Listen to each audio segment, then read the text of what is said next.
Welcome back, Fragrance Fiend here today with another one of my favourites from Penhaligons. It's Much Ado the Duke, released in 2016. It comes in 75ml, of course, eau de parfum concentration. This is definitely a winner in the entire lineup. The description is as follows. Yet the Duke is eccentric and unusual. His whimsical airs set society's tongues wagging. Rumours around that his marriage is yet to be consummated. So let's get straight into the note breakdown. In the top you have peppery rose with a heart of gin and a leathery woody base. Penhaligons scents are quite simple as usual, and they don't really consist of too many notes, or we just don't get shared with too many of the notes. So in the opening you're hit with a very non-traditional type of rose. It is somewhat peppery, tiny bit spicy, but not too overbearing. In fact, I'm sure probably 90% of people would not even be able to pick a single rose note in it, which personally works in my favour quite well. You'd probably look at this note breakdown and consider it to be a little more on the sweeter or heavier side, but it's anything but that. In contrast to the rest of the Portraits collection, this one is actually quite light and fresh. I really do consider this another perfect summer scent from the brand.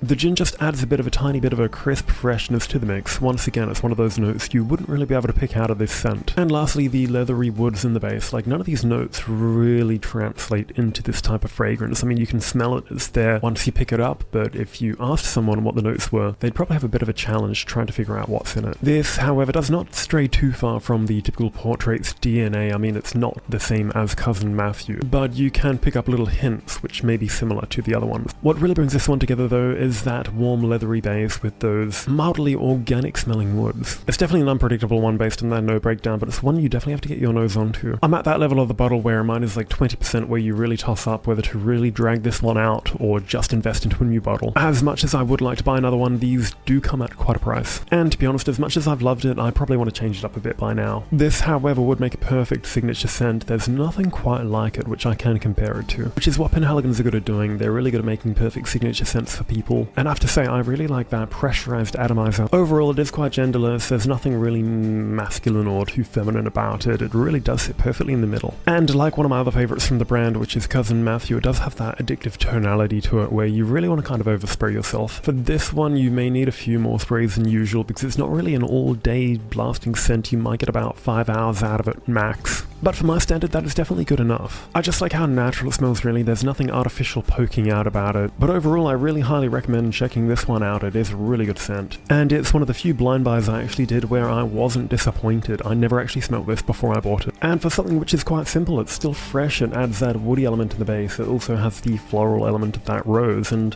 also that amber leathery note to it. So it's able to capture the 4 fragrance families and balance them out all together so equally, which is quite skillfully done, and you don't find that every day. But that's all for today's video. I'll see you next time. Thank you for watching.